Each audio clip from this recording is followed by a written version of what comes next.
Supper with Stub, supper with Stub, mixing up drinks and making grub, pairing beer and wine with the dishes we love.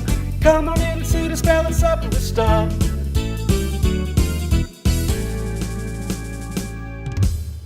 Hello friends, welcome to Supper with Stub. You know what we do here. We drink and we cook things.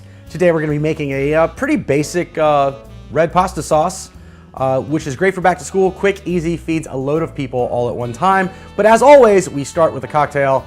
Today is no different. Today we are going to be making a classic Negroni cocktail.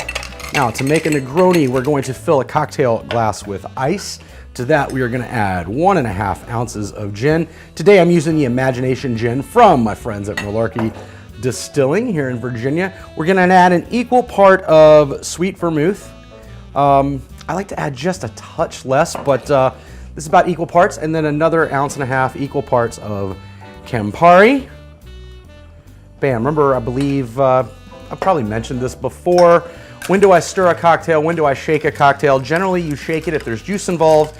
If not, it's going to be a stirring cocktail.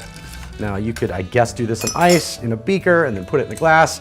And then to garnish, we are just going to take a nice, fresh peel of orange that I actually just squirted some citrus in my eye. Bam, there you go. Let's give this a taste.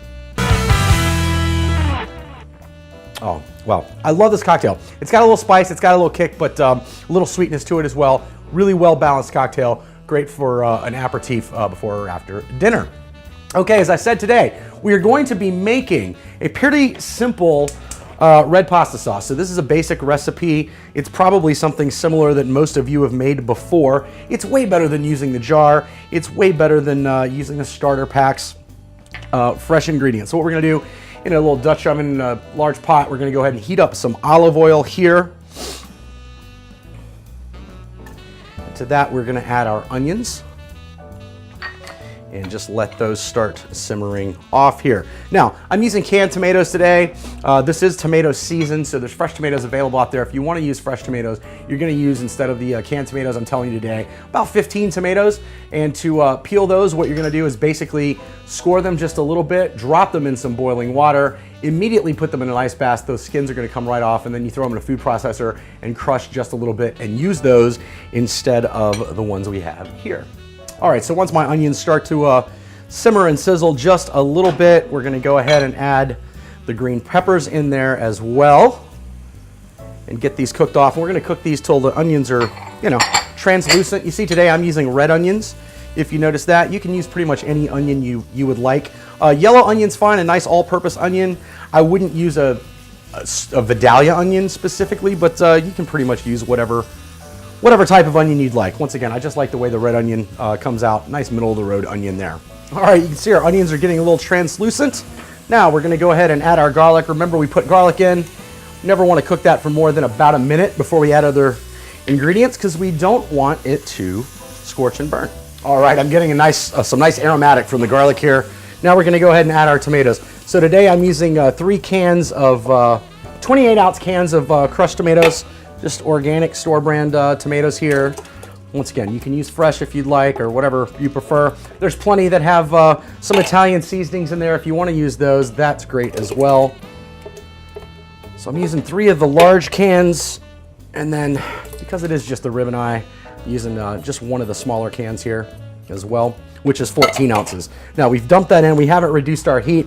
To that, we are going to add our oregano, our basil, our pepper, and our little touch of sugar. Now this right here makes a pretty nice little basic sauce. See, this is gonna take a little bit to get incorporated here. We're gonna incorporate all of this down. Once again, leave the heat up. And we're gonna bring this to a boil and then turn it down to a simmer. All right, you can see from the overhead shot here, we've got some bubbles starting to form here. This is getting to a nice boil. The entire pan is hot.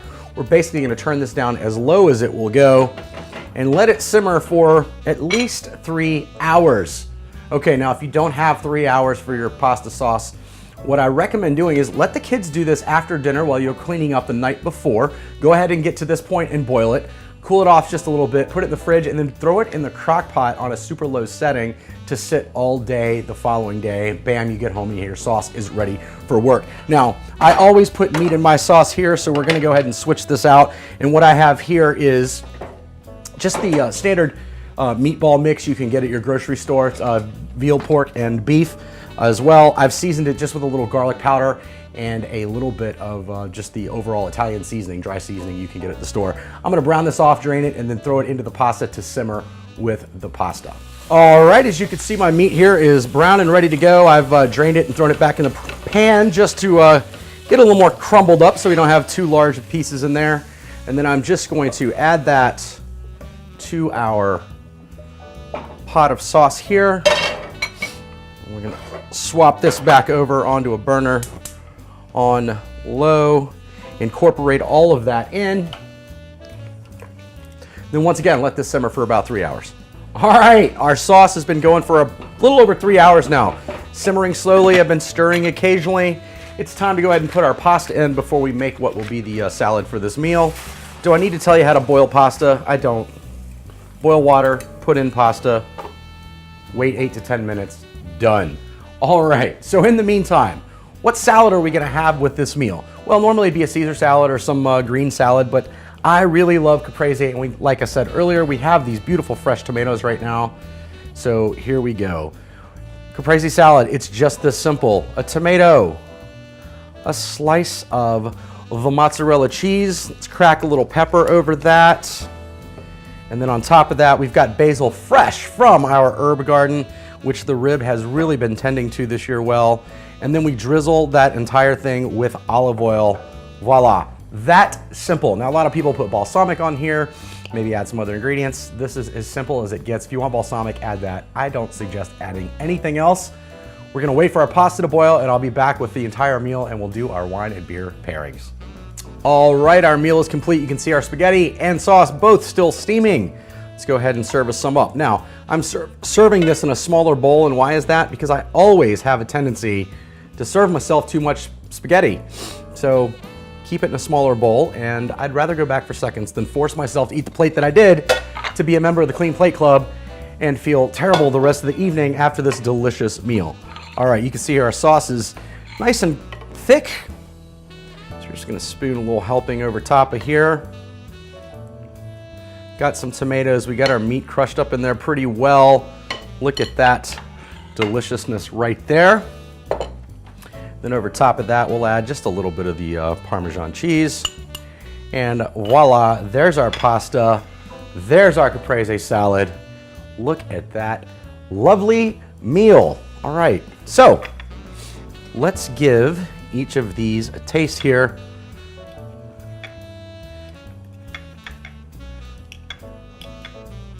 Oh, I'm just pulling it apart. We're all family here, right?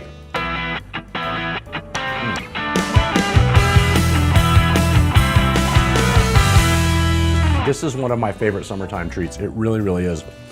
And anytime we can get a nice fresh tomato, I love making it. You get the zip and herbaceousness and herbalness of the basil in there, especially when it's fresh and delicious. The rib's done such a great job with our herb garden this year. It's been amazing. All right, now let's go ahead and taste some of this pasta here. I have a tendency to over sauce my pasta, but I like a lot of sauce and figure it's easy to sop up with the bread later. Let's give this a go.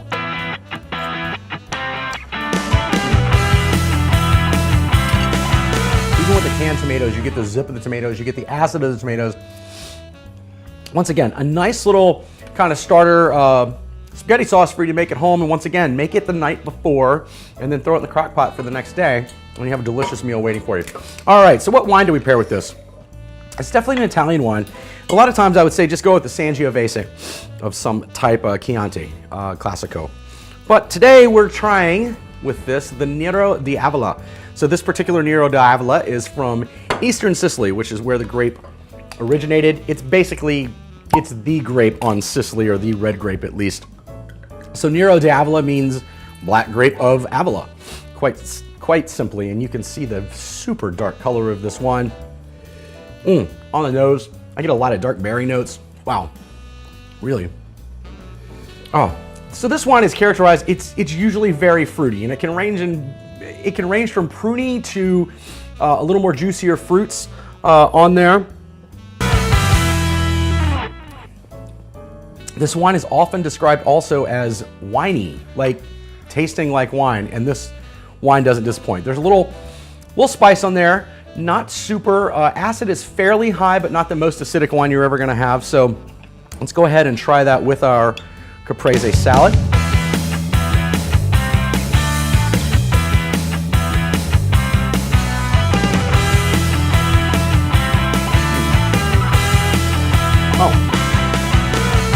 Yeah, it really complements the acid well.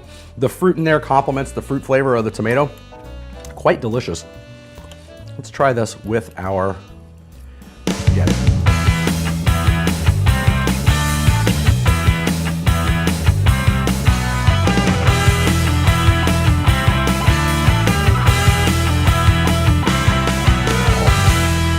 Wow, the fruit flavor really comes out in the wine. This is a delicious pairing.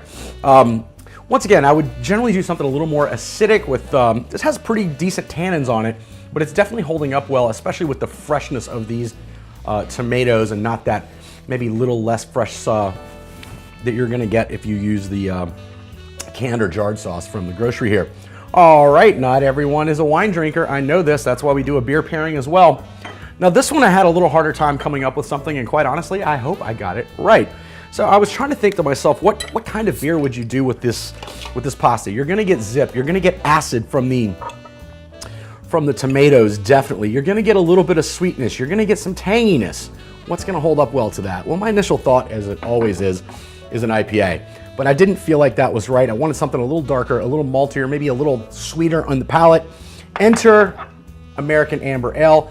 This one here is the Amber Ale from Bell's Brewing out of Kalamazoo, Michigan. Nice malty on the nose of this beer here. You see the nice kind of amberish color. Not too dark, not too light.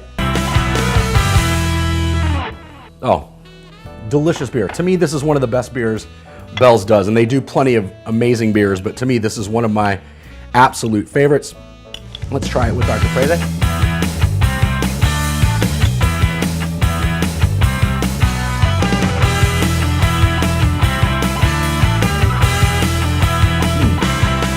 Works really well. I like the toned down bitterness of the beer. There's a little hop character to it, but it's not overpowering. It's not super hoppy like you would expect from an IPA or Imperial IPA or anything like that. All right, here's the real test. Does this go well with our pasta? Let's give it a go.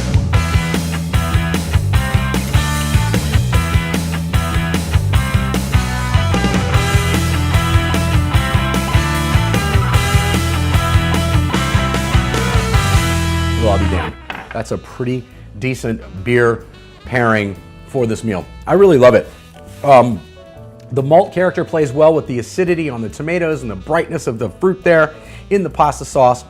Nice little pairing here. Hey, I don't know that I've impressed myself, but okay, I've impressed myself just a little bit. All right, friends, there you have it. We have our homemade pasta sauce, quick, easy.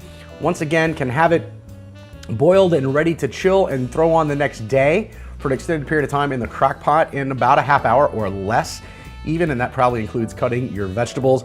We paired that with a Caprese salad because we have fresh tomatoes and fresh basil right now. Delicious. We paired these two things with a Nero d'Avola wine, which also, when you can find Nero d'Avolas, they are not super expensive.